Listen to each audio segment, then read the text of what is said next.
इस कार्यक्रम के पुण्यार्जक हैं जयंती परिवार, अलवर, राजस्थान।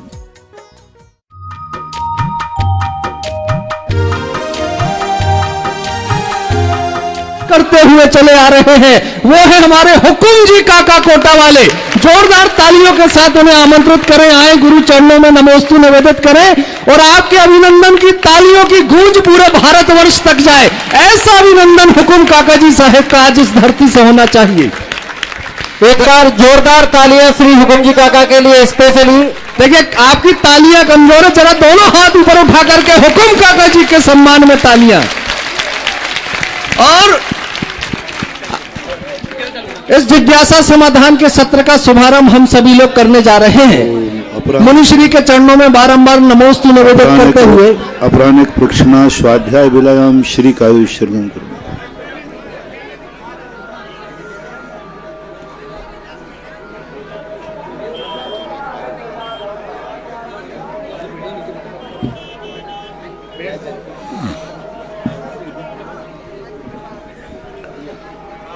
नमो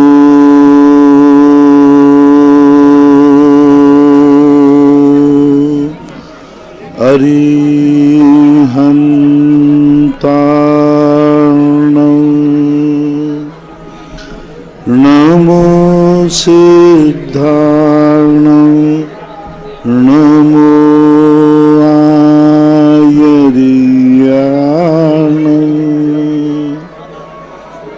नमो वज्झायाणं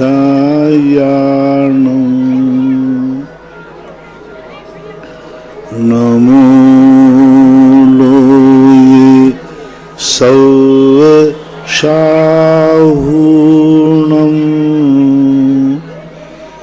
पंच परमेष्टि भगवान के आचार्य श्री गुरुवर कुंद कुंद महाराज की, आचार्य श्री गुरुवर विद्यासागर महाराज की। बोलिए निर्यापक समर मुनि पुंगव श्री सुधा सागर जी महाराज की जयकारा ऐसा लगाओ कि लगे कि मुनि पुंगव का जयकारा हम सभी लोग लगा रहे हैं।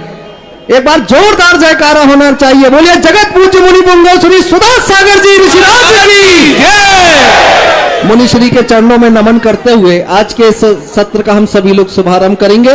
प्रथम जिज्ञासा के लिए श्रीमान सनत कुमार जी, श्रीमती संतरी जैन जी हमारे बीच उपस्थित है। आर्यका माँ सूत्रमती माता जी के गृहस्थ जीवन से ये हैं, आमंत्रित है, कृपया आ जाएं। और अगली जिज्ञासा के लिए तैयार रहे अशोक कुमार जी जैन, ठेकेदार साहेब, बंडा से।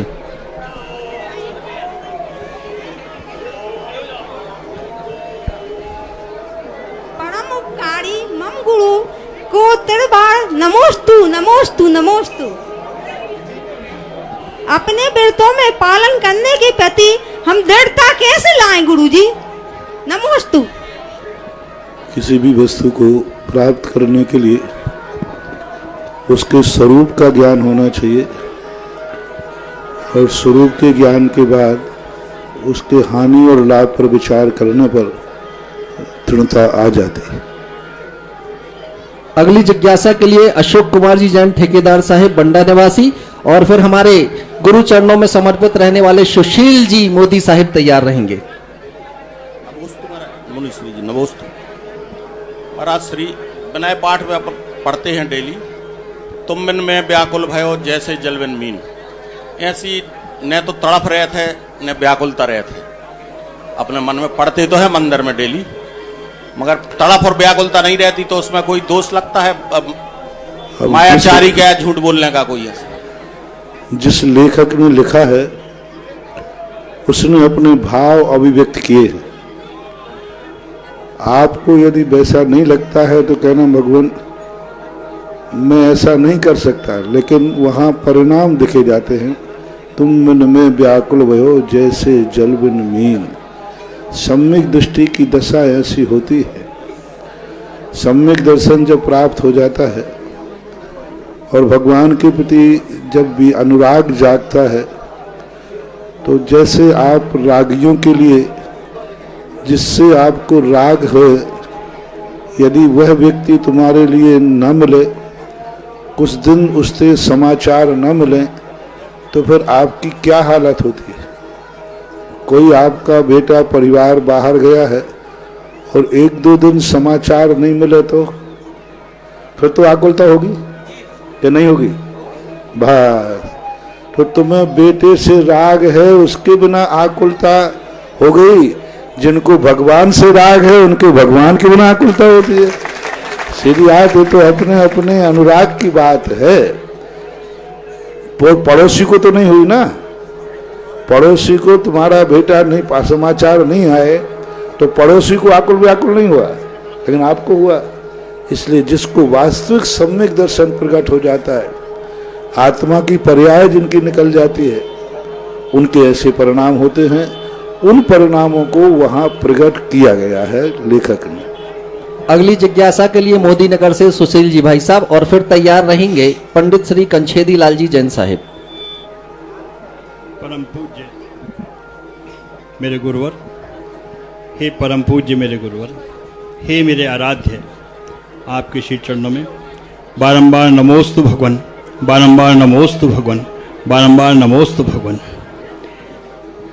हे मेरे प्रभु, आज से 10 साल पहले और रामटेक में परम पूज्य आचार्य श्री से मेरे गुरुवर का मिलन हुआ था। तकरीबन 10 ही साल हो गए हैं रामटेक में। वो उत्साह, वो उमंग जो मैंने उस समय आचार्य श्री के चेहरे पर देखा था कि अपने शिष्य के लिए इंतजार में कैसे वो मुंह उठा के बाहर बैठ गए थे, और मेरे गुरु किस तरह से दौड़ दौड़ के वो रास्ता पूरा कर रहे थे अपने गुरु के चरणों में पहुंचने के लिए। क्या आज भी वही उत्साह है? अभी मैंने कहा ना, जिस वस्तु में आनंद आता है उस वस्तु का जितने बार उपयोग करो, आनंद घटता नहीं है, आनंद बढ़ता है। एक भोगी भोगों को जितना भोगता है उसकी तृष्णा और बढ़ती है, घटती नहीं है। इसी प्रकार एक योगी जब योगी से मिलता है तो उसका आनंद और तृष्णा घटती नहीं है और बढ़ती है, ऐसा मानना चाहिए। परंतु शरीर कितना ही रुग्ण हो, कितना ही तकलीफ बढ़ रही हो, क्या हमें तकलीफ नहीं होती है? हम तुम्हारी देख रहे हैं, हमें तकलीफों को यदि ध्यान रखते तो हम अभी तक मुनि भी नहीं बन पाते। और माँ तुसला की तकलीफों को ध्यान रखते तो महावीर स्वामी 12 वर्ष की कठोर तपस्या नहीं कर पाते। दुनिया की आकुलताओं को ध्यान में नहीं रखा जाता। स्वयं को जब उसकी अनुभूति होती है तो उस अनुभूति के सामने गृहस्थ को, आप लोग गृहस्थ कार्य करते हैं तो हम लोगों को बड़ी तकलीफ होती है। साची झूठी बोलते हैं और गृहस्थी बसाते हैं, व्यापार धंधे करते हैं, तो आप लोग हमारी तकलीफ को ध्यान में रखते हो क्या? कि मैं झूठ बोलूँगा तो मेरे महाराज को तकलीफ होगी, है? मैं मायाचारी करूँगा तो महाराज को तकलीफ होगी, मैं गुस्सा करूँगा तो महाराज को तकलीफ होगी। तुम हमारी आकुलता का ध्यान नहीं रखते, हम तुम्हारी आकुलता का ध्यान नहीं रखते। अपनी अपनी निराकुलताओं को संभालो। नमोस्तु भगवान, नमोस्तु भगवान। अगली जिज्ञासा के लिए पंडित श्री कंछेदी लाल जैन पूर्व प्रबंधक नैनागिरी के, और फिर तैयार रहे ब्रह्मचारिणी इंदिरा दीदी जो कि मुनिवर श्री निरामय सागर जी महाराज श्री के गृहस्थ जीवन की बहन है। परम पूज्य गुरुवर जी के चरणों में नमोस्तु नमोस्तु नमोस्तु। हे गुरुवर जी, मैं उस स्थान का नाम चाह रहा हूँ जिस स्थान पर आपने आजीवन ब्रह्मचारी व्रत लिया हो एवं क्षुल्लक दीक्षा भी प्राप्त की हो, एवं जिस स्थान पर मूलनायक भगवान के नाम पर ही आपका राशि नाम प्राप्त हुआ हो, एवं सम्य शिखर जी की यात्रा जिस स्थान से प्रारंभ हुई हो, गुरुवर ऐसे स्थान का नाम बताने की महती कृपा करें। और एवं इस जन समुदाय से निवेदन कर रहा हूं कि गुरुवर के मुख से एक नाम सुनते ही साथ सभी ओर से सभी लोग निवेदन करें कि गुरुवर के चरण उस स्थान पर पड़ें जो ऐसी भूमि है। जगत के साधु के लिए जहां हमारे यहाँ एक आती है, जब जागो तब सवेरा। जिस भूमि पर उपलब्धि हो जाती है वह भूमि सदा के लिए स्मरणीय हो जाती है। ये उस क्षेत्र की घटना है जिसे सिद्ध क्षेत्र नैनागिर कहते हैं। पारसनाथ भगवान बिजौलिया से केवल ज्ञान प्राप्त करके चौलेश्वर पारसनाथ पर विराजमान हुए। 46 दिन तक केवल ज्ञान के बाद बिजौलिया में रहे। उसके बाद लगभग 21 दिन तक समोषण चौलेश्वर पारसनाथ राजस्थान में रहा और चौलेश्वर पारसनाथ के बाद सीधा समोषण ने मोड़ लिया और वो मध्य प्रदेश में नैनागिर में आकर के विराजमान। नैनागिर में गुरु दत्ता बर दत्तादि 5 राजों ने और मोक्ष प्राप्त किया था। उस भूमि पर गुरु का दर्शन हुए। चुल्लक दीक्षा हुई थी उस समय, और उस समय चुल्लक दीक्षा 10 जनवरी 1980 का दिन था। और नैनागिर के नीचे मंदिर हैं, वहाँ हाल है, वहाँ से हुई थी। बस और क्या सुनना चाहे तो मैंने सुना दिया। जाने आने की बातें रही, ये सब योग निमित्त की बातें हैं। कहाँ क्या होता है, कब पहुँचते हैं, यह विचार में। अगली जिज्ञासा ब्रह्मचारिणी इंदिरा दीदी बंडा से मुनि श्री निरामय सागर जी महाराज श्री की गृहस्थ जीवन की बहन है। और इसके बाद तैयार रहे लक्ष्य जैन प्रतिभा स्थली डोंगरगढ़ से। मुनि त्रय के पावन पुनीत चरणों में शाह परिवार नमन नमन नमन। मुनि श्री आज से 2 दिन पहले आचार्य गुरुवर श्री विद्यासागर जी महाराज की नवोदय भक्ति पूर्वक पड़गहन का हम लोगों को सौभाग्य प्राप्त हुआ। मुनि श्री निरामय सागर जी, निरोग सागर जी, समस्त मुनि संघ ने आपके पावन पुनीत चरणों में नमोस्तु कहा है। उन सबकी ओर से नमोस्तु नमोस्तु नमोस्तु। वहाँ पर आरिका संघ भी विराजमान है। आरिका अमूल्यमती जी सहित आरिका संघ ने भी आपके पावन पुनीत चरणों में नमन नमन नमन। हे भगवान, हे गुरुवर, मेरी जिज्ञासा है कि आचार्य श्री जो हाई को लिखते हैं उसका आप अर्थ बताइए। घट बड़ हो पे विघटन ना हो घट घट में। इसका अर्थ है घट बट हो विघटन ना हो घट घट है। यानी जैसे बरगद का पेड़ होता है, वो कितना भी वृद्धि को प्राप्त होता है लेकिन वो कभी विघटित नहीं होता। वो अपनी इतनी जड़ें बना लेता है कि वो मूल स्रोत को छोड़े बिना अपने अनेक स्रोत बना लेता है। महाराष्ट्र के अंदर एक गांव है बड़ची चुली, उसके अंदर इतना बड़ा बट वृक्ष है कि पूरा गांव वृक्ष के नीचे है। मूल कहाँ है ये पता ही नहीं है, इतनी जड़ें आ गई। घट घट है। इसी प्रकार से हम घट घट में अपनी स्थितियां बनाएं, लेकिन प्रत्येक आत्मा को बरगद के समान घट घट है। यानी सभी आत्माएं एक रूप से एक शक्तिमान है। और बट वृक्ष के समान यदि सारा संसार बट वृक्ष के समान रहे तो कोई किसी से बाधित नहीं होगा, कोई किसी से अलग नहीं होगा। ऐसे एक संगठन का संदेश इस हाइकू में दिया गया है। अगली जिज्ञासा मुनि श्री पद्म सागर जी ने भी आपके पावन चरणों में नमोस्तु कहा है। और हम सब बंडा समाज की एक भावना है, वो भी हम आपके सामने रखते हैं। 10 फरवरी को आपका दीक्षा दिवस है, जो कि नैनागिर में आपकी दीक्षा हुई थी। सबकी भावना है कि आपका दीक्षा दिवस नैनागिर जी में मनाया जाए। बंडा वाले सुनो तो सही, तारी क्यों कर दिया?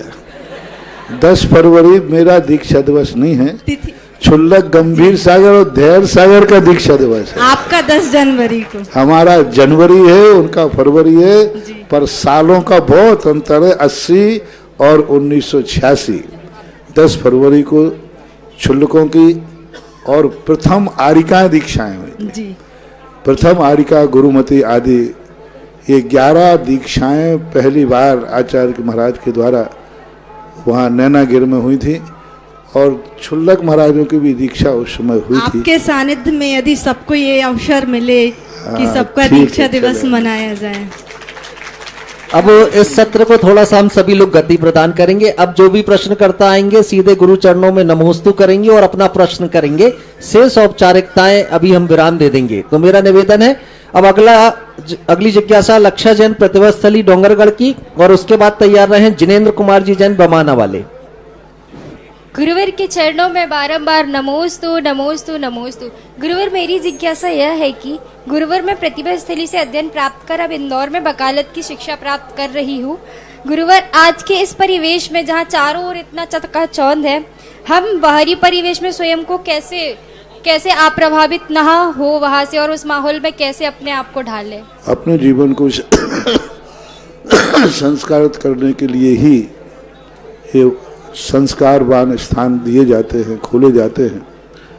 अपने जीवन में सोचना चाहिए कि आज वर्तमान की भौतिकता एक मन का मनोरंजन कर सकती है, जीवन को नहीं संभाल सकती। जीवन बिगाड़ करके मनोरंजन करना वह जीवन के लिए घातक होती है। इस प्रकार विचार करके आज के वातावरण को एक मनोरंजन का क्षणिक रूप न दे करके अपने जीवन के संबंध में विचार करना चाहिए। अगली जिज्ञासा जिनेन्द्र कुमार जी बमाना वाले, और उसके बाद सचिन जी दिल्ली, बबलू जी कटनी, शिरीष जी, संजय जी एक साथ खड़े होकर के एक जिज्ञासा करेंगे। इसके बाद संत शिरोमणि 108 आचार्य विद्यासागर मुनि आज के परम प्रवासक शिष्य मुनि श्री पुंगव श्री 108 सुधासागर जी के चरणों में लख लख बंदन, लख लख बंदन, लख लख बंदन, नमोस्तु नमोस्तु नमोस्तु। आचार्य भगवान सुधासागर जी के चरणों में नमोस्तु।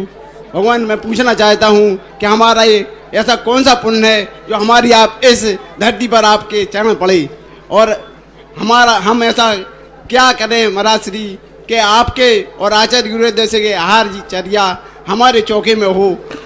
ये केवली भगवान से पूछ लेना कि केवली भगवान के अलावा और कोई बता नहीं सकता, और जब केवली भगवान मिले तब पूछ ले। चले आएंगे अगली जिज्ञासा के लिए सचिन जी दिल्ली। प्रश्नों में गंभीर हो, इस प्रकार के प्रश्न पुण्य का उदय, पाप के उदय, इस प्रकार के प्रश्न न पूछें, अन्यथा मुझे बैठालना पड़ेगा।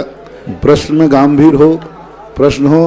ये प्रश्न तुम्हारी बंडा का नहीं है, सारे विश्व का मंच है, और सारा विश्व अपना सब समय निकाल कर लाइव टीवी सुनना चाहता है, कुछ दो अच्छी बातें सुनना चाहता है, और अच्छे प्रश्न के माध्यम से।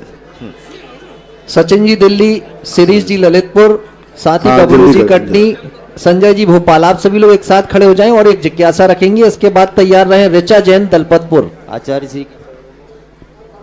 श्री के चरणों में नहीं, हाँ बोलो ना। आचार्य श्री के चरणों में सादर नमोस्तु। मुनीष पंगा श्री चौदासागर जी चरणों में सादर नमोस्तु। मेरा प्रश्न है, बंडा समाज की ऐसा क्या पुण्य है? अभी आपके आने से ऐसा लग रहा है जैसे घर में कोई, हमारे घर का कोई बहुत दामाद आया हो। ऐसी खुशियां पहली बार देखी महाराज जी। नमोस्तु। बहुत छोटी सी उपमा तुमने दे डाली, शायद ये उपमा पहले दे देते तो मैं बंडा छोड़ देता है। क्योंकि गुरुदेव आते हैं तो ऐसा लगता है कि चलते फिरते धरती के देवता चल करके आए हैं। अगली जिज्ञासा रंजौर सिंह बुंदेला साहगढ़ वालों को मैं आमंत्रित करूंगा। मुनिराज के चरणों में बारंबार नमोस्तु नमोस्तु नमोस्तु। शाह परिवार मुनिराज के चरणों में बारंबार नमोस्तु नमोस्तु नमोस्तु। महाराज जी, मेरा प्रश्न ये है कि निमित्त और उपादान में बड़ा क्या है, और निमित्त और उपादान में बड़ा क्या है? इसमें दो प्रकार का मूल्यांकन किया जाता है, एक मूल्य की अपेक्षा और एक महत्व की अपेक्षा। मूल्यवान तो होता है उपादान, लेकिन जब महत्व की तुलना आती है कि दोनों का महत्व क्या है, तो दोनों का बराबर महत्व होता है। जैसे एक बहुत बड़ी करोड़ों की गाड़ी है और वो करोड़ों रुपए की है, मान लीजिए 5-7 करोड़ की गाड़ी है, मूल्य गाड़ी का है। उस गाड़ी में लगा हुआ एक बाल्टी होता है, वो 5 रुपए का है। तो मूल्य में तो गाड़ी का मूल्यांकन ज़्यादा है, बाल्टी का कम। लेकिन जब महत्व देखा जाए तो उस बाल्टी भली 5 रुपए का है, वो 4 करोड़ की गाड़ी को भी खटारा बना देता है। उसके बिना वो वाली निर्मूल हो जाती है। इसलिए निमित्त का मूल्यांकन कम होता है, लेकिन निमित्त के अभाव में उपादान निर्मूल हो जाता है। माचिस की काड़ी छोटी होती है, थोड़ी देर के लिए जलती है, लेकिन दीपक ज़्यादा मूल्यवान होता है। लेकिन माचिस की काड़ी न मिले तो अनंत काल तक भी दीपक रखा रहे, कभी दीपक प्रज्वलित हो नहीं सकता। ऐसा ही अपना उपादान अनंत शक्ति संपन्न है, शक्तिमान है, मूल्यवान है, लेकिन जब तक उसे निमित्त रूपी माचिस की काड़ी नहीं मिलेगी तब तक उपादान निर्मूल ही बना रहता है। इसलिए जब महत्व की दृष्टि से देखा जाए तो दोनों का बराबर महत्व है। निमित्त भी उतना महत्व है। निमित्त कुछ करता नहीं है, निमित्त के बिना कुछ होता नहीं। अगली जिज्ञासा रंजौर सिंह बुंदेला जी सागर से, और उसके बाद तैयार रहें गरिमा जी ईश्वरवारा। आचार्य जी के चरणों में नमोस्तु नमोस्तु साष्टांग धन्यवाद। आचार्य जी, मैं क्षत्रिय होते हुए भी प्रश्न करता हूँ कि आत्म संयम को और कैसे प्रभावी और सुदृढ़ बनाया जाए। आत्म संयम के जब तक हम उपलब्धियों की तरफ विचार नहीं करेंगे कि आत्मा जब उच्छृंखल होती है तो उसी घोड़े के समान, जैसे घोड़ा यदि लगाम से रहित हो तो वो स्वयं गड्ढे में गिरता है और दुनिया को गड्ढे में गिरा देता है। और वश को यदि लगाम का संयम हो जाता है तो स्वयं भी रास्ते पर चलता है और उसके सहारा लेने वाले को भी मंजिल तक पहुंचा देता है। असंयमित नदी जब बाढ़ का उल्लंघन, किनारों का उल्लंघन करती है तो तबाही मचा देती है। वही नदी जब 2 किनारों के बीच में बहती है तो संयमित नदी ना जाने कितने लोगों की प्यास बुझा देती है और अपनी यात्रा भी पूरी कर लेती है। ऐसा विचार। अगली जिज्ञासा के लिए गरिमा जी ईश्वरवारा, और फिर तैयार रहें मोनिका जी सागर। मेरे आराध्य गुरुवर के चरणों में बारंबार नमोस्तु। महर्षि, मेरी जिज्ञासा यह है कि सिद्ध सलाह पर निगोदिया जीव के अलावा त्रस जीव भी रहती हैं क्या, और द्रव्य का असत रूप क्या होता है? क्या प्रश्न फिर से करो। जी, सिद्ध सलाह पर निगोदिया जीव के अलावा त्रस जीव भी रहती हैं क्या, और द्रव्य का असत रूप क्या होता है? तृष्ण जीव कभी भी तृष्णाली से बाहर नहीं रहते और सिद्धालय में तो रहते ही नहीं। जो सर्वार सिद्धि विमान है उस विमान तक ही तृष की उत्पत्ति, तृष यानी संगी पंचेंद्रिय देवता। विकलत्र जो से तृष कहते हैं वे तो मेरू पर्वत से ऊपर होते ही नहीं। मेरू पर्वत, और वहाँ पर कोई तृष नहीं, स्थावर जीव ही होते हैं। और असदरूप उनका यही भाव है कि वो क्षेत्र की अपेक्षा तो सदरूप हैं और 3 लोक की अपेक्षा कुछ स्थान में असदरूप हैं कि वहाँ वो पाए ही नहीं जाते। अगली जिज्ञासा मोनिका जी सागर से, और उसके बाद तैयार रहें सौरभ शास्त्री कोटा, पंडित अभिषेक शास्त्री जी, पंडित दीपांशु शास्त्री जी कोटा। गुरुवर के चरणों में सपरिवार नमोस्तु नमोस्तु नमोस्तु। महाराज जी, मेरी संख्या ये है कि परिवार में वाद विवाद हो जाते हैं तो उनमें सामंजस्य कैसे बनाकर रखें? जैसे वाद विवाद किया वैसे सामंजस्य बना लो। हम नहीं करते हैं महाराज जी। जब उसके सामंजस्य बनाने के लिए हम 2 तरीके से बनाना चाहिए। एक तो सामने वाले का नेचर समझो कि वह किस नेचर वाला है। दूसरा, उसको अपने नेचर में ढालने की अपेक्षा हम उसके नेचर में ढल जाएं तो कभी वैमनस्य होगा ही नहीं।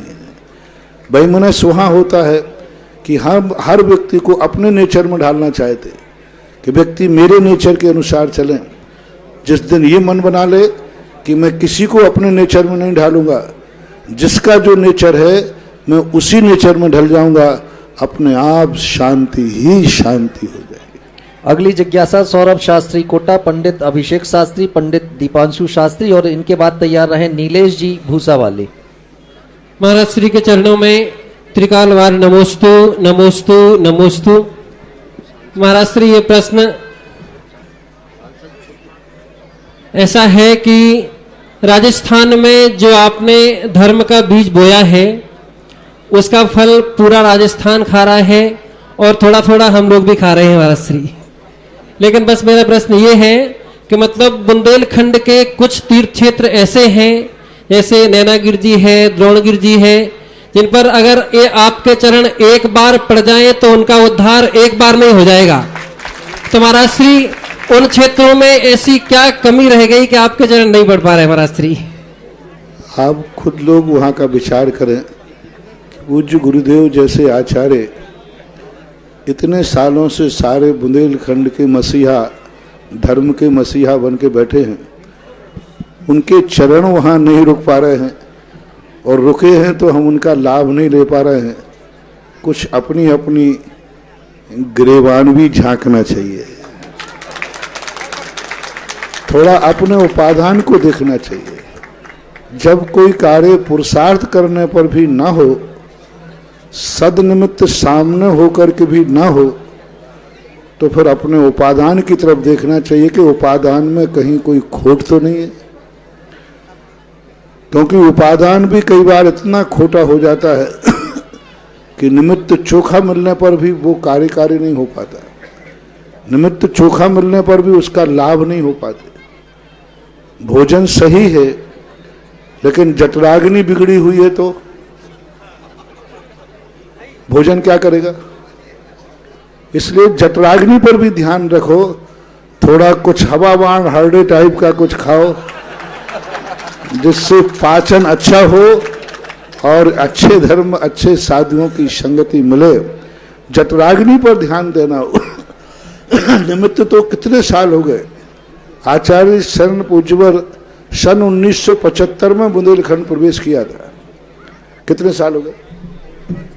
इतने सालों पर निमित्त न मिलने पर, निमित्त उपलब्ध होने पर भी वो लाभ नहीं ले जाए तो थोड़ा सब लोग अपने अपने पेट, अपनी अपनी जठराग्नि टेस्ट कराओ और उस जठराग्नि की उस बीमारी को निकालो। और जिस दिन बीमारी निकाल दोगे उसी दिन तुम्हारे लिए लाभ मिल जाएगा। और कहीं ऐसा तो ना हो कि तुम्हारी जठराग्नि मंदता के कारण से, कुछ लोग क्या होता है क्षेत्र को समेट के बैठ जाते हैं। अभी मैंने राजस्थान में हर क्षेत्र के लिए एक आह्वान किया, क्षेत्र को समेट के मत बैठो, क्षेत्र को असीम कर दो। और जितने क्षेत्र आज असीम हो गए, क्योंकि हम कर्तव्य तो करते हैं, महाराज दर्शन को तो सबके लिए खुले, अधिकार जब तक असीम नहीं होगा तब तक कर्तव्य भी असीम होने वाला नहीं है। अंतर्राष्ट्रीय क्षेत्र बनाओ। अभी देखो आप थोवन जी दर्शनोदय तीर्थ क्षेत्र आपका है, अंतर्राष्ट्रीय जिनोदय क्षेत्र अभी अंतर्राष्ट्रीय बना दिया। अंतर्राष्ट्रीय पूरे भारत के लिए खोल दो। हर व्यक्ति इसका ट्रस्टी बन सकता है, हर व्यक्ति पदाधिकारी बन सकता है। ये क्षेत्र हर व्यक्ति का है। ऐसा यदि सबको महसूस हो जाए, उसी दिन हम और आचार्य से तो क्या साक्षात भगवान भी आ जाएंगे। खुद ही को कर बुलंद इतना कि खुदा बंदे से पूछे कि तेरी रजा क्या है।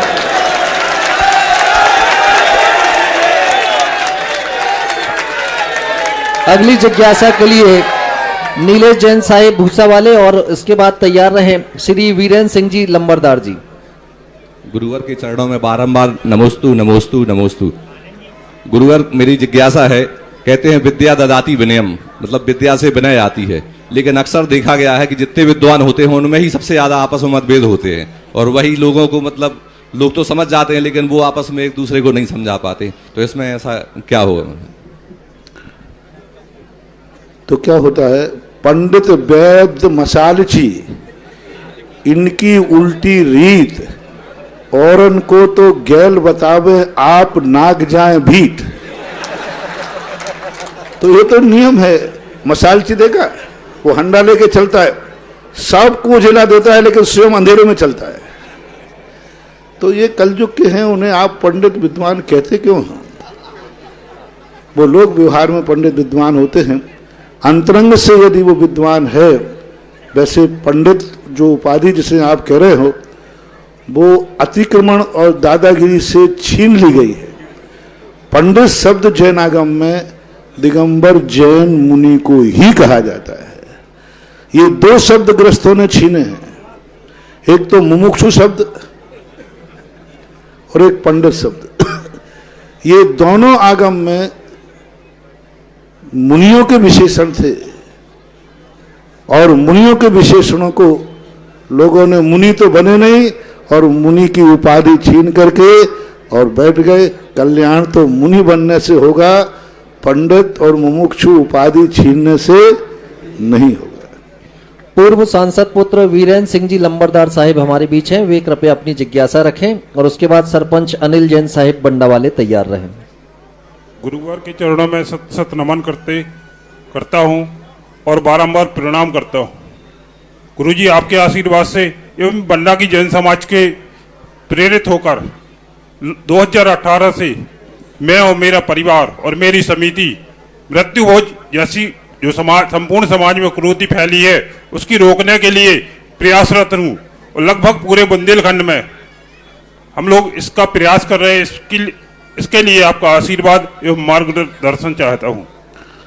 मृत्यु भोज एक ऐसी निकृष्ट परंपरा है, बहुत निकृष्ट। वास्तु के अंदर मृत्यु भोज के मृत्यु के संबंध में खाना, मृत्यु भोज में खाना मुर्दे को खाने के समान है। मृत्यु भोज की कोई भी वस्तु, मरे की स्मृति का कोई भी चम्मच भी घर में नहीं रखना चाहिए। मरे हुए की स्मृति में कोई भी वस्तु तुम्हारे घर में है वो नकारात्मक ऊर्जा होती है और यदि रखी हो तो आज ही जाकर सोने के पहले बाहर फेंक देना। मृत्यु की स्मृति में नहीं खाना, भोजन भी नहीं पीना। और उसमें भोज करते, अरे भाई मिठाइयाँ तो खुशी में बांटी जाती हैं। मुझे तो लगता है कि जो मृत्यु भोज करता है वो इसलिए भोज करता है, अच्छा हुआ निपट गया, बसियत मेरे पास आ गई। और ये मृत्यु भोज चला होगा, किसी ने कोई मर्डर किया होगा, अपराध किया होगा और लोगों ने उस समय उसके लिए कोई ना कोई तो उसने सबको भोजन करा के अपने पाप को धोया होगा। अंततः मृत्यु भोज पर खुशियां मनाना ये मृत्यु महोत्सव का लक्षण नहीं। जो समाधि पूर्वक मरते हैं उनका मृत्यु महोत्सव होता है।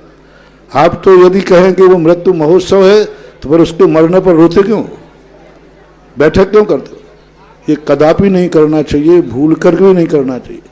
लोग मृत्यु भोज हटा करके कई बार ऐसा करते हैं कि शांति विधान भोज रख देते हैं, तो बहाना नहीं करना चाहिए।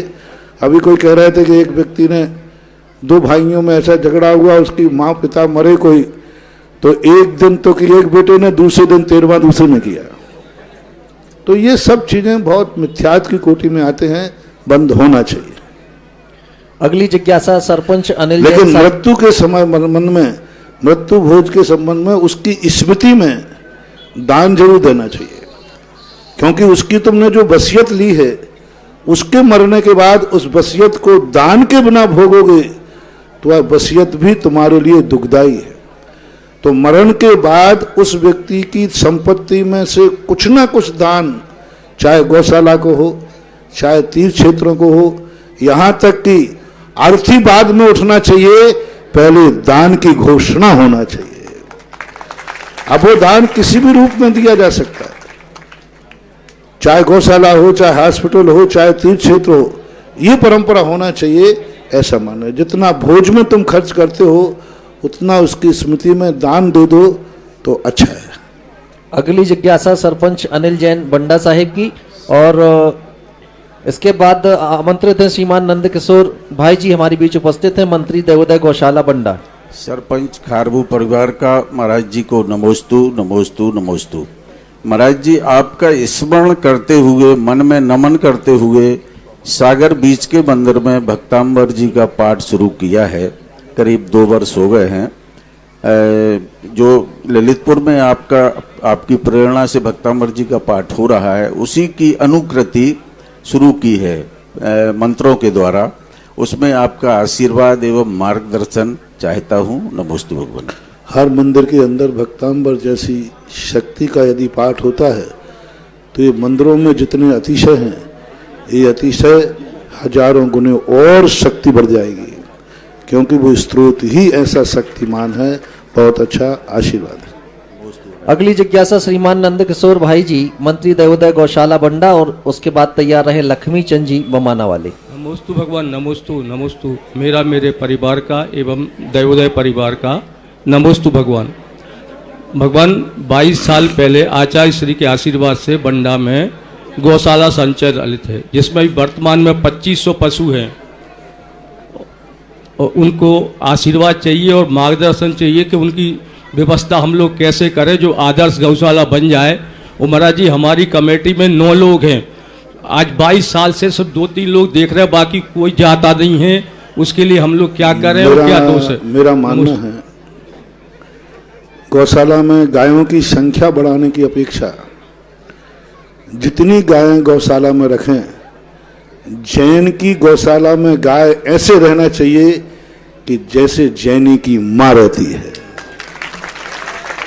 उसको माँ के समान प्यार, माँ के समान उसके खान पान, माँ के समान उनकी सुविधा मिलना चाहिए। संख्या बढ़ जाती है लेकिन हम उनकी व्यवस्था नहीं कर पाते। हम उतना नहीं देख पाते कि इतने के लिए आपका कितना भूसा प्रतिदिन लगता है। एक गौशाला में 2500-3000 गायें थे। मैंने वहाँ के चरवाहे से पूछा भूसा कितना है, तो भूसा कितना डालते हो? 2500 गायों के लिए भूसा कितना डलता है? 3000 गायों के लिए। तो सब हिसाब लगाया तो एक गाय के लिए आधा किलो भूसा, 1 किलो भूसा का हिसाब था। और उसमें जो बड़ी गाय थी वो सारा खा जाती है और जो छोटी गाय थी वो भूखो रहती है। उस गौशाला का जब मैंने सुधार कराया, गायों को अलग अलग कराया और एक गाय के प्रति 5 किलो भूसा का हिसाब लगा के दिलाया, उस गौशाला की मृत्यु दर 0 हो गई। तो सबसे बड़ी गौशाला पालकों से मेरा कहना है कि गायों का थोड़ा ध्यान रखें। गायों की संख्या भली कम हो, लेकिन मैंने बहुत बड़ी उपमा दे दी। इतना ही संकेत कहा है, जैसे जैने की जन्म देने वाली माँ पलती है, वैसे ही जैन गौशाला में रहने वाली गाय का पालन होना चाहिए। तभी हमें ये गौशालाएं वरदान सिद्ध होंगी और हमारे लिए और हर व्यक्ति को गौशाला पर ध्यान देना चाहिए। कोई 2-3 लोगों के लिए नहीं, हर व्यक्ति पर अपने जन्मदिन पर, अपने शादी की सालगिरह पर कोई ना कोई किसी ना किसी रूप में गौशाला का सहयोग करना ही चाहिए। अगली जिज्ञासा लक्ष्मी चंद जी बमाना वालों की, और उसके बाद तैयार रहे राजेंद्र भाई जी बंडा वाले। मेरे और मेरे परिवार का त्रैवार नमोस्तु नमोस्तु नमोस्तु। मेरी जिज्ञासा है कि जब अपन 10 लक्षण धर्म में उत्तम तप का उत्तम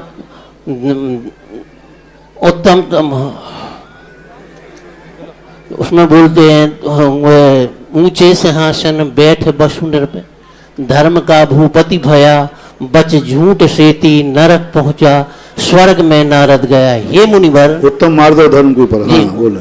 उत्तम मार्ग नहीं, उत्तम सत्य उत्तम सत्य धर्म, सत्य धर्म जी।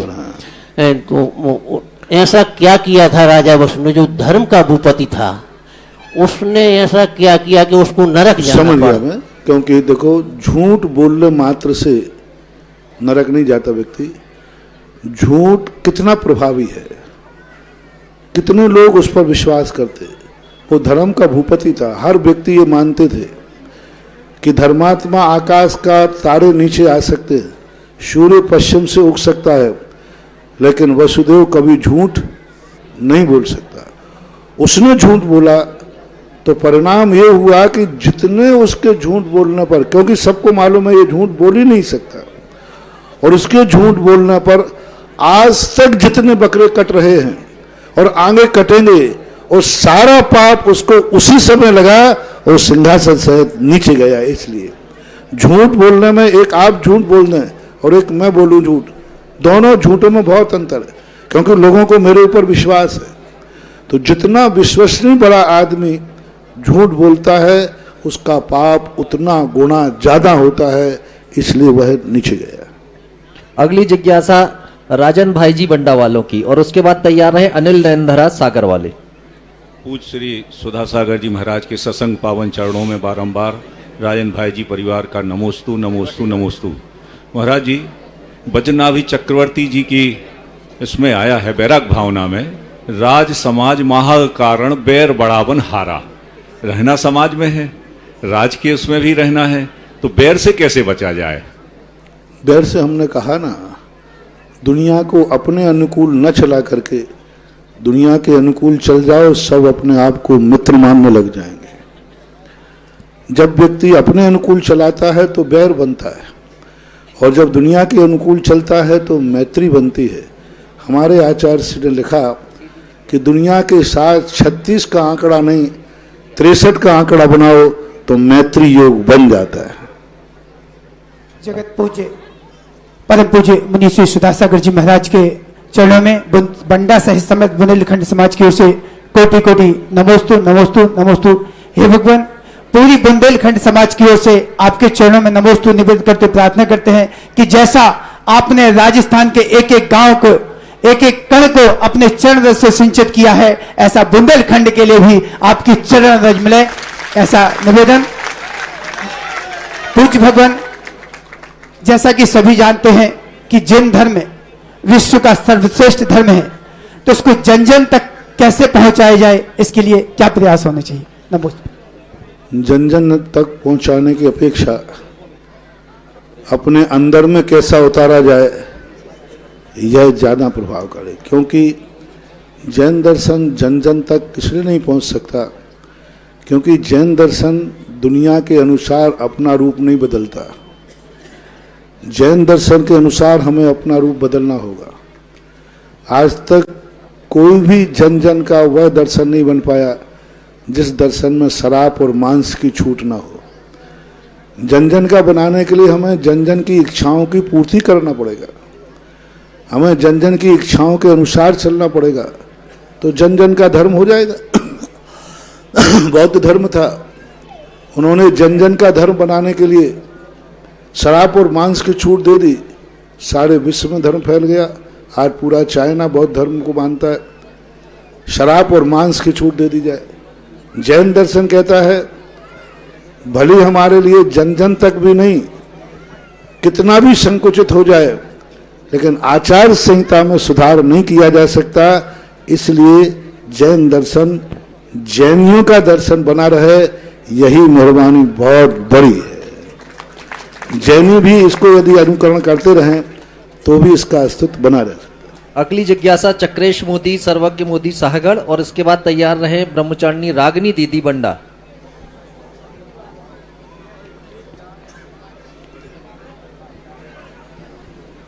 हेलो, गुरुदेव को बारंबार प्रणाम प्रणाम प्रणाम। नमोस्तु महाराज जी, नमोस्तु महाराज जी, नमोस्तु महाराज जी। हमारी जिज्ञासा है महाराज जी कि जैसे पूर्व जन्म के अशुभ कर्म से जन्मजात अगर विकलांगता प्राप्त होती है तो उसके निराकरण के लिए क्या किया जाए महाराज जी? जन्मजात विकलांगता प्राप्त होती है। अब विकलांगता तो देखो उसकी सजा है, वो सजा ही आजीवन लेके आया है, तो उस सजा का निराकरण का कोई उपाय नहीं, क्योंकि वर्तमान में जो दुख है वो हमारे अतीत की सजा है, और सजा जितने दिन की बुलती है उस सजा को उसको भोगना पड़ता है।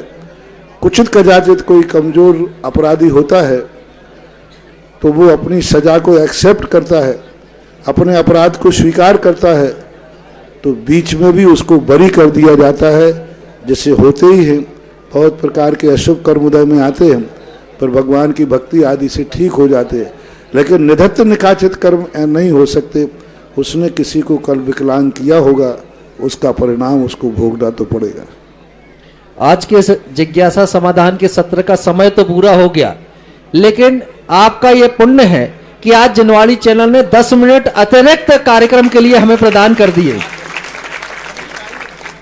अभी समय है, ये सूचना आई अभी, यहाँ से सूचना हाँ, आई ठीक है, है। कोई बात नहीं, चलो। ब्रह्मचारिणी रागनी दीदी बंडा से, और उसके बाद तैयार रहे श्री नित्यानंद जी बाझल हथकरघा समिति पथरिया वाले। मुनिश्री जी के चरणों में बारंबार नमोस्तु नमोस्तु नमोस्तु। मुनिश्री जी, हमारी जिज्ञासा है, जो विद्याधर होते हैं उनको विद्याओं के माध्यम से आहार उपलब्ध होता है, तो क्या वो मुनिराज को देते हैं? और जो विद्यार्थ श्रेणी में षटकर्म होते हैं वो आर्यखंड जैसे होते हैं या सब कुछ विद्याओं के माध्यम से चलता है? पहली बात, विद्याधर लोग विद्याओं से कभी आहार प्राप्त नहीं करते, विद्याएं कभी आहार नहीं देती। आहार तो यहाँ जैसे ही वहाँ षटकर्म होते हैं, खेती होती है, व्यापार होते हैं, जो कुछ भी यहाँ होता है सब षटकर्म वहाँ भी होते हैं, चाहे वो विधेय क्षेत्र हो और चाहे विद्याधर श्रेणी हो। विद्याएं मात्र उनको बाह्य सुविधाएं प्राप्त कराते हैं, धन दौलत, मकान, भोजन आदि, कपड़े आदि वे अपने षटकर्म से आजीविका करते हैं, जैसे यहाँ करते हैं ऐसा ही मानना चाहिए। अगली जिज्ञासा नित्यानंद जी बाझल हथकरघा समिति पथरिया से हैं, और उसके बाद अवधेश जैन जैसी नगर। देव के चरणों में बारंबार नमोस्तु नमोस्तु नमोस्तु। हे गुरुदेव, आज के परिवेश में बहुत ही अत्यंत दुखित एवं हृदय को द्रवित करने वाली कार्य समाज के ही व्यक्ति कर रहे हैं। जो अच्छे कार्य करते हैं उनके लिए भी टांग खींचने का काम कर रहे हैं गुरुदेव। इसके लिए क्या किया जाए? मन बहुत द्रवित है गुरुदेव। टांग खींचने वालों को तो रोका नहीं जा सकता, अपनी टांग को इतना मजबूत किया जाए कि वे टांग के साथ स्वयं खचोड़ते चले जाए, और मजबूत इतना करो आगे कि वो टांग को पीछे खचोड़े और तुम टांग के साथ उनको भी खचोड़ दो। बस यही शक्ति है, और उसके लिए हमें संगठन चाहिए। कलौ एकता बलम। इस कलिकाल में एकता ही बल है, और उस एकता को हमें दिखाना चाहिए, तो वे कुछ नहीं कर पाएंगे। अगली जिज्ञासा अवधेश जैन जैसी नगर, और उसके बाद तैयार रहे श्रीमती रेखा जैन जय जनेन्द्र महिला मंडल सागर। मेरा परिवार की ओर से, मेरे साथियों की ओर से, सकल जैन समाज जैसी नगर की ओर से बारंबार नमोस्तु नमोस्तु नमोस्तु। महाराज श्री, मेरी जिज्ञासा है कि मन मेरा अशांत रहता है, इसको शांत करने का या शांत रखने का कोई सरल उपाय बताएं। मैंने कहा सरल उपाय यही है कि महत्वाकांक्षाएं उतनी करें जितनी हमारी ताकत है। हम पड़ोसी की थाली न देखें, अपनी जठराग्नि देखें, कभी आकुलता होगी ही नहीं, अशांति होगी नहीं। हम पड़ोसी की थाली देख करके, उसको खाते हुए देख करके आकुलित होते हैं, ये इतना खा रहा है, मैं क्यों नहीं। पड़ोसी की थाली दुनिया देखना बंद करें। अपनी औकात क्या है, अपना पुण्य क्या है, हम कितना पुण्य लेके आए, बस उसी में यदि अपने जीवन को ढालें तो सारी आकुलताएं खत्म हो जाती हैं। और हमारे शास्त्रों में तो यही कहा है, आत्म को हित है सुख सो सुख, आकुलता बिन कहिए, आकुलता शिव माही न तात, शिव मग लाग्यो। धर्म और मोक्ष मार्ग में बढ़ने से समस्त आकुलताएं खत्म हो जाती हैं। अगली जिज्ञासा श्रीमती रेखा जैन जय जनेन्द्र महिला मंडल सागर, और उसके बाद तैयार रहे देवेंद्र कुमार जी जैन साहिब बंडा से, शुभोदय तीर्थ बीनागंज। मुनिश्री के चरणों में तीर्थोद्धारक जीर्णोद्धारक मुनिश्री के चरणों में मेरा कोटि कोटि नमोस्तु। मेरे परिवार की ओर से कोटि कोटि नमोस्तु। मुनिश्री, मेरा प्रश्न जिनवाणी में नमोकार मंत्र जो पूजन आई है उससे है, उसमें दिया है कलाकंद लड्डू इमरती बनाऊं, तुम्हें पूछते हैं भूख व्याधि को मिटाऊं, तो इससे क्या अर्थ है? नैवेद्य के रूप में प्रस्तुत किया गया है। हालांकि इसके लिए आज वर्तमान में स्थितियां ठीक नहीं हैं, क्योंकि इसमें त्रस्त जीवों की हिंसा की संभावना ज़्यादा रहती है, और एक नैवेद्य के रूप में परंपरा चलती आई है। उस परंपरा के रूप में उन्होंने लिखा है, आप लोग बुंदेलखंड की जो शुद्ध परंपरा तुम्हारी है, वह परंपरा छिटक के रूप में चढ़ाने की है, वही ठीक है, उचित है। ये भट्टारकों के समय, बीच में भट्टारक लोगों का युग आया, उसी समय की ये पूजाएं लिखी हुई हैं। उनकी परंपरा का वर्तमान भी लोग अनुकरण कर लेते हैं, चल जाता है।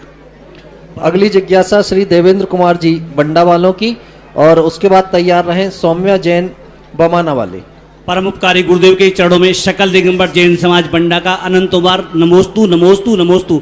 हे गुरुवर, मेरी जिज्ञासा है कि जो लोग जिनवाणी चैनल, पारस चैनल, जो भी जैन धर्म के धार्मिक चैनल हैं, उन चैनलों पर जो कार्यक्रम प्रसारित करवा के अपने धन का व्यय करते हैं और जन जन तक जो असहाय हैं और जो मतलब मंदिर नहीं जा सकते, उनके लिए जिनवाणी चैनल, पारस चैनल ये धर्म की बरहमेश प्रकट करते रहते हैं, तो उनको किस प्रकार का पुण्य लगेगा? बहुत बड़ा पुण्य लगता है, क्योंकि ऐसे लोगों के लिए, क्योंकि साधु अपनी वाणी बोल सकता है एक छोटे से स्थान तक प्रचारित, लेकिन जो अपने धन के माध्यम से सारे विश्व जो साधु तक नहीं आ सकते उसके पास तक साधु की आवाज़ पहुंचा देना कोई साधारण पुण्य नहीं है, बहुत बड़ा पुण्य है। ऐसे व्यक्ति ज्ञानावरणी कर्म का क्षयोपशम और अक्षय भंडार रूप पुण्य पा लेते हैं, जिन्हें अनुगामी ज्ञान कहते हैं। ऐसा ज्ञान इनको प्रकट हो जाता है कि ये बिना पढ़े लिखे जहाँ भी जन्म लेंगे, जन्म से उनको अवध ज्ञान, जन्म से उन्हें मति शुद्ध ज्ञान प्रकट हो जाता है। देवता देखो, कोई पढ़े लिखे नहीं होते, वहाँ कॉलेज नहीं होता, लेकिन 3 ज्ञान के धारी होते हैं, शुद्ध ज्ञान, मति ज्ञान, अवध ज्ञान। तो ऐसे कोई क्लास नहीं, एक अक्षर भी नहीं पढ़ते, जन्म लेते ही एक अंतर मुहूर्त में ही संपूर्ण ऐसे ऐसे के देव हैं जो पूरे शुद्ध केवली बन जाते, पूर्ण अवध ज्ञान प्राप्त कर लेते, मति ज्ञान प्राप्त कर लेते हैं। वो ऐसे ही जीव होते हैं जिन्होंने गुरुओं की धर्म की बातों को सारे जगत में अपने धन के माध्यम से फैलाने का प्रयास किया। ऐसा अगली जिज्ञासा सौम्या जैन बमाना वाले। नमोस्तु महाराज जी, मेरी ओर से और मेरी परिवार की ओर से नमोस्तु महाराज जी। महाराज जी, मेरी जिज्ञासा यह है कि त्रिकाल चौबीसी के दर्शन करने से कौन से पुण्य की प्राप्ति होती है? त्रिकाल चौबीसी करने से तीनों काल पवित्र होते, आने वाला भविष्य भी हमारा उज्जवल। हमने भावी तीर्थंकर को अभी से नमस्कार करना शुरू कर दिया, तो नियम से हमारा जब जन्म होगा तो हमें कोई ना कोई तीर्थंकर का पादमूल मिलेगा। और अतीत के तीर्थंकरों को वर्तमान करके हम ये प्रदर्शित करते हैं कि अतीत में जो भगवान हुए हैं वह हमारा यह धर्म त्रिकालिक है। हमारा धर्म कल भी था, आज भी है और कल भी रहेगा। अगली जिज्ञासा के लिए पीयू जैन तैयार रहे, प्रतिभा स्थली जबलपुर की छात्रा है। गुरुदेव, जब तक ये छात्रा आ रही है एक प्रश्न आया है, और ये उन गुरु भक्तों की ओर से आया है जो आपके चरणों में सदैव समर्पित रहते हैं।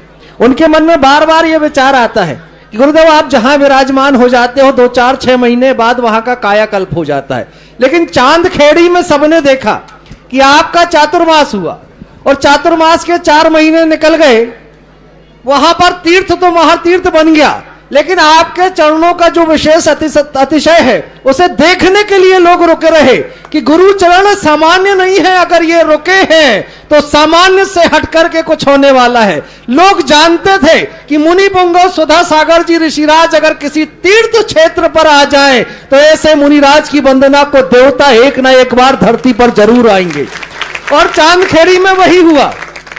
चांदखेड़ी में नववर्ष के प्रभात के पहले रात्रि में एक अतिशय हुआ, वहां की प्रतिमाओं में अपने आप अभिषेक होने लगा। तब सारे गुरु भक्तों के मन में एक बात तो जरूर आनी थी कि आपके चातुर्मास में जो श्रद्धा भक्ति के साथ श्रावकों ने आपकी सेवा की, आपने उनकी उस श्रद्धा भक्ति का प्रसाद इस आशीर्वाद स्वरूप प्रदान कर दिया, या वो कमेटी जिस कमेटी के अध्यक्ष हुकुम काका जी थे, अब अतिशय हुआ तो काका जी भी अतिशयकारी अध्यक्ष कहलाएंगे। तो क्या वो उस सारे भक्तों को आपने अपने उनकी सेवा का आशीर्वाद प्रदान किया, या यूं कहूं कि आपके चरण ही ऐसे हैं कि जहां आप बैठ जाते हैं वहां अतिशय अपने आप होने लगते हैं?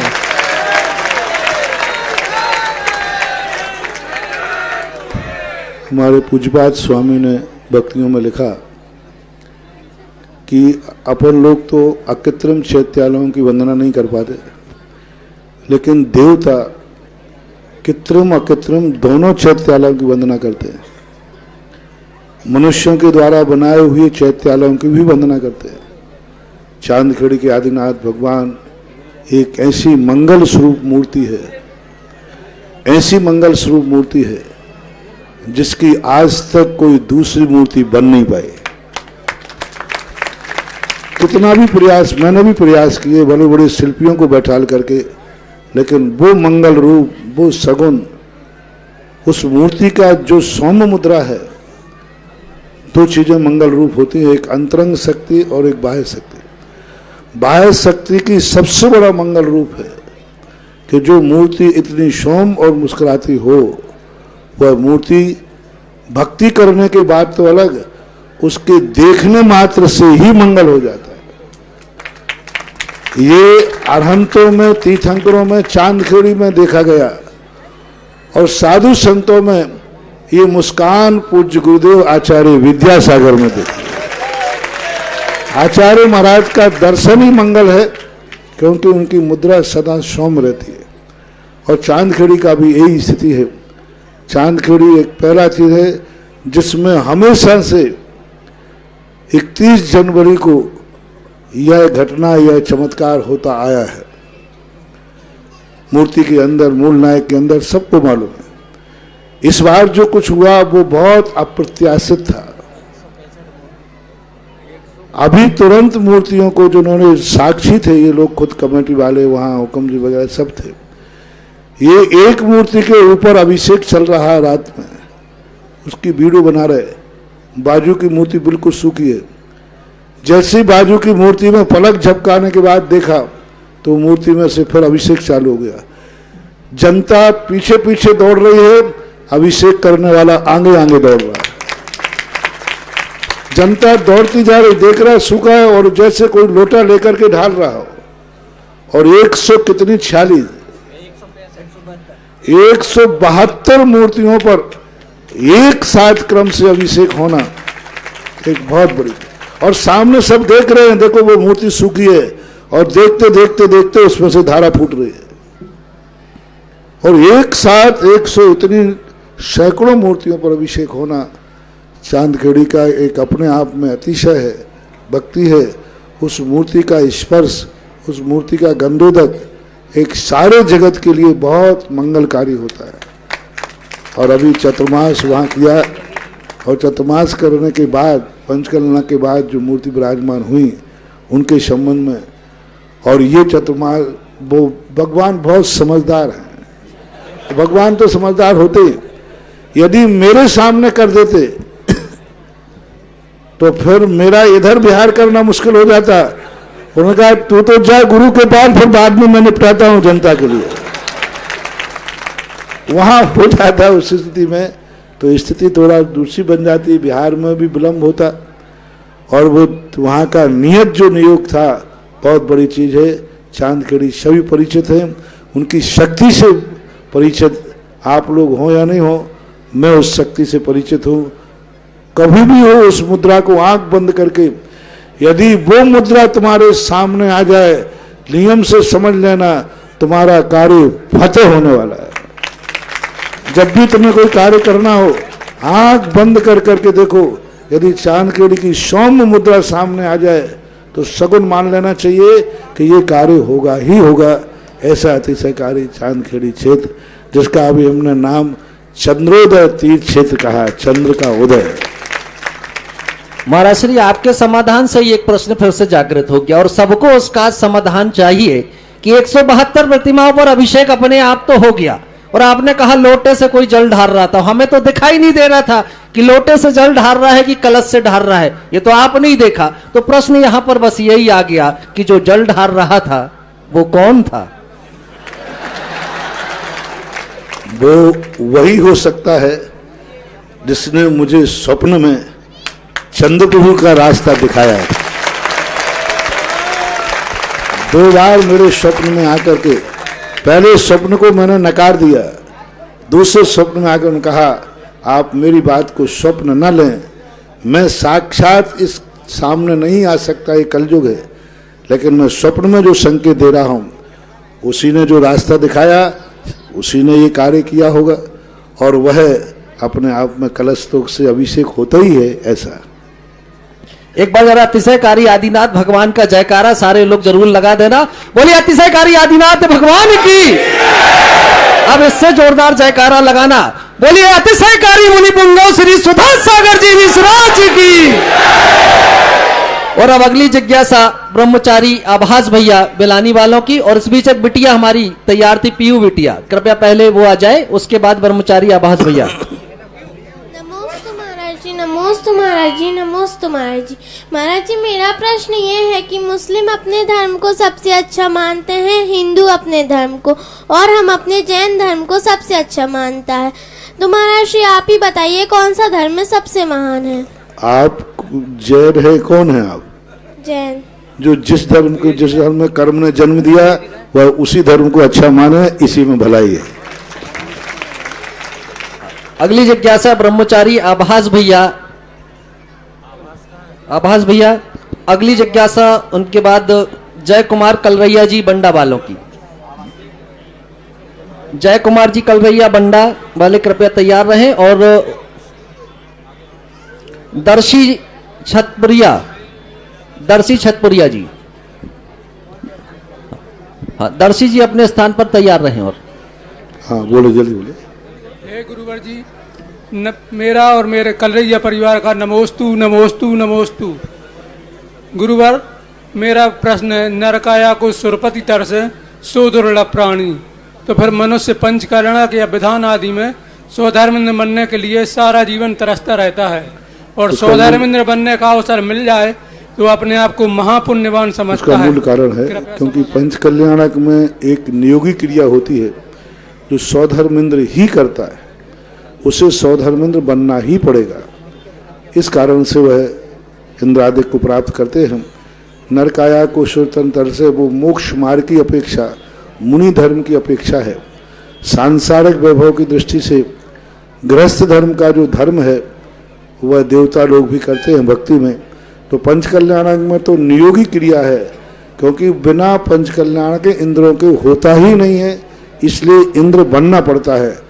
अब अन्य विधान आदि में आप लोग इंद्र बनाने लगे तो परंपरा चल गई, ऐसा मानते। अगली जिज्ञासा दर्शी छतपुरिया, और उसके बाद तैयार हैं बाबू सिंह जी मुड़िया पंडा से हमारे बीच उपस्थित हैं, पूर्व मंडल भाजपा। महाराज श्री के चरणों में बारंबार नमोस्तु नमोस्तु नमोस्तु। महाराज श्री, मेरा प्रश्न यह है कि कल मेरा जन्मदिन है और हमारे पापा जी घर में सभी बच्चों के जन्मदिन पर शांति धारा करते हैं। तो क्या शांति धारा के बाद भगवान जी के छत्र चढ़ाते हैं तो हम उस छत्र को शुद्ध वस्त्र धारण करके छू सकते? कृपया महाराज जी हमारी शंका का समाधान कीजिए।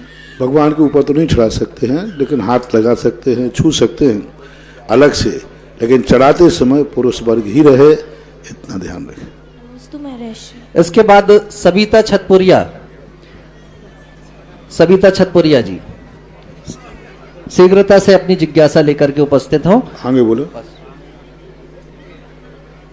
पूज्य सुमति सागर महाराज जी के गृहस्थ जीवन की मां हमारे बीच उपस्थित हैं, उनकी भी अगली जिज्ञासा होगी।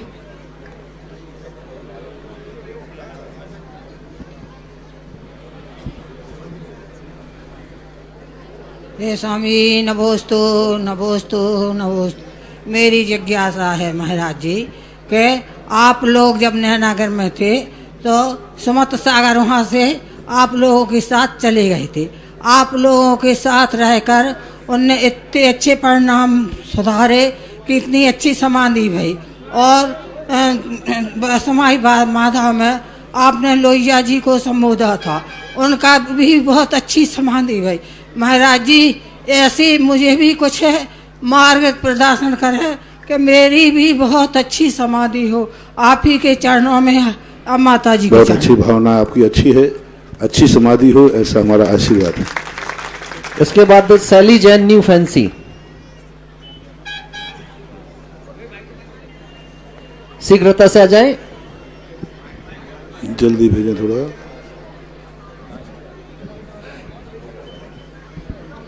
महाराज जी, मेरे और मेरी परिवार की ओर से बारंबार नमोस्तु नमोस्तु नमोस्तु।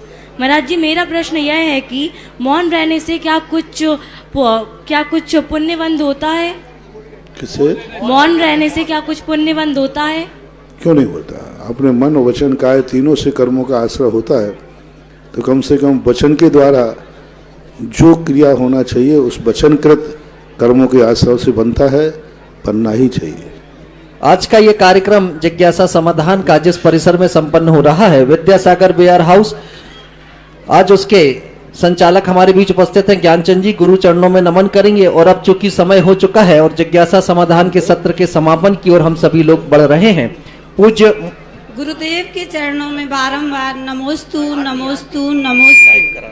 पूज्य मुनि पुंगव श्री सुधा सागर जी ऋषिराज की महाआरती करने वाले सौभाग्यशाली पात्र का हम चयन करेंगे और जो भी राशि यहाँ पर संग्रहित होगी वो सारी राशि चंद्रोदय तीर्थ क्षेत्र चांदखेड़ी के लिए समर्पित होगी। वहां बनने वाले भगवान के उस गर्भगृह के निर्माण के लिए वो राशि समर्पित हो जाएगी।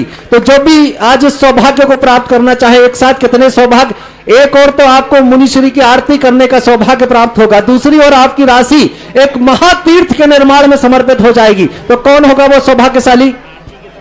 और सभी लोग बैठे रहेंगे, सभी लोग अपने स्थान पर बैठे रहें। आरती के समय कोई भी खड़े नहीं होगा। 51,551 रुपया महाआरती करने वाले पात्र का चयन 51,551 रुपया, 61,661 रुपया, 61,661, 71,771, 71 सामने से है, 81 कहां से है?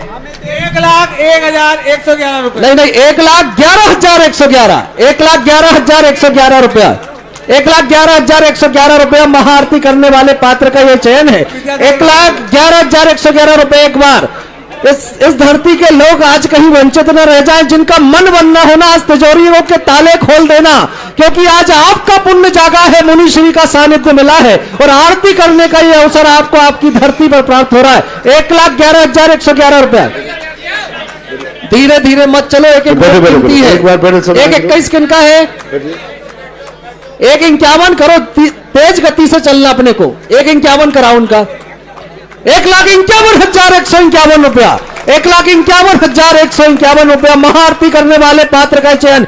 भाग्यशाली होगा इस धरती का श्रावक जिसके हाथों में आज आरती के थाल होंगे और जगत पूज्य मुनि पुंगव सुधा सागर जी ऋषिराज की महाआरती करने का सौभाग्य वो प्राप्त करेगा। 1,61,161 रुपया। जरा तालियां जोरदार बजाओ, दोनों हाथ ऊपर उठा करके। 1,61,161 रुपया। भैया पुण्य बार बार नहीं आएगा, आज पुण्य दरवाजे तक आकर के दस्तक दे रहा है, अपना भाव बना लो। 1,61,161 रुपए एक बार। चलिए 1,61,000। एक काम करते हैं, दो लोगों के भाव बहुत तीव्र है, एक जिन्होंने 1,61 कहा, एक जिन्होंने 1,51 कहा, तो सदन जरा एक बार तालियां बजा करके कहे कि दोनों लोगों को यह सौभाग्य मिलना चाहिए। और ये लाइव आरती चलेगी जिसे देश विदेश के श्रद्धालु देखेंगे। प्रथम सौभाग्य 1,61,000 की राशि के माध्यम से प्राप्त हुआ है लक्ष्मी चंद जी, भागचंद जी साहेब, ज्ञानचंद जी, अशोक कुमार जी, राकेश कुमार जी, जिनेन जी, मुकेश जी। इतने सारे नाम हैं, ये तो कम से कम मुझे लगता है।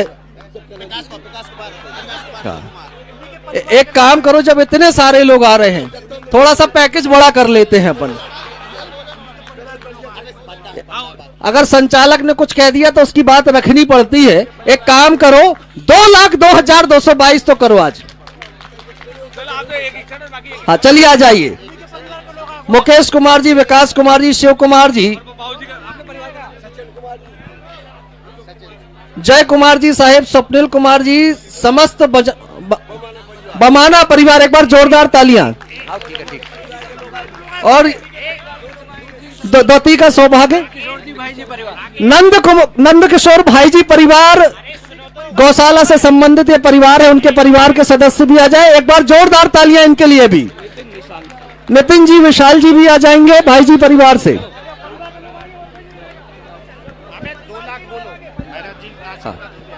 प्रथम आरती का सौभाग्य जिस परिवार ने प्राप्त किया, उन्होंने 2,02,222 रुपए की राशि की घोषणा की है और द्वितीय जो सौभाग्य गया है वो 1,51,000 रुपए की राशि के माध्यम से गया।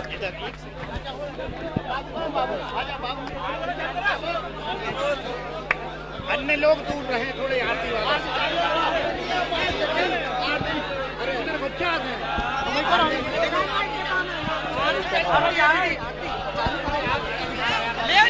हेलो, देखिए जिन्होंने बोली प्राप्त की है उनके अलावा अन्य लोग थोड़ा सा दूर रहें, भीड़ आगे की ओर मत बढ़ो। मंच की गरिमा को बनाए रखते हुए, है ना। अभी आप लोग गुरु चरणों में उपस्थित है, आरती शुरू करें भैया, चालू।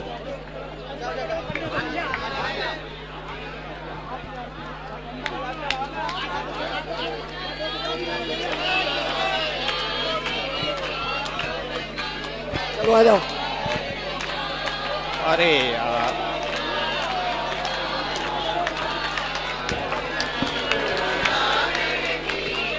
हेलो,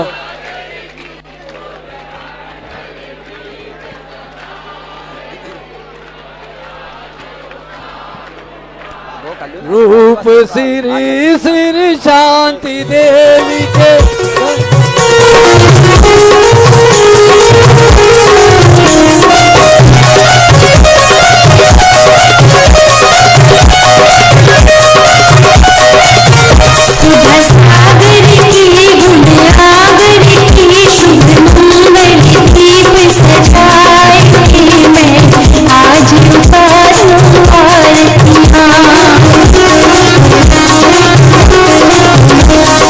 सागर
इस कार्यक्रम के पुण्यार्जक थे जयंती परिवार, अलवर, राजस्थान।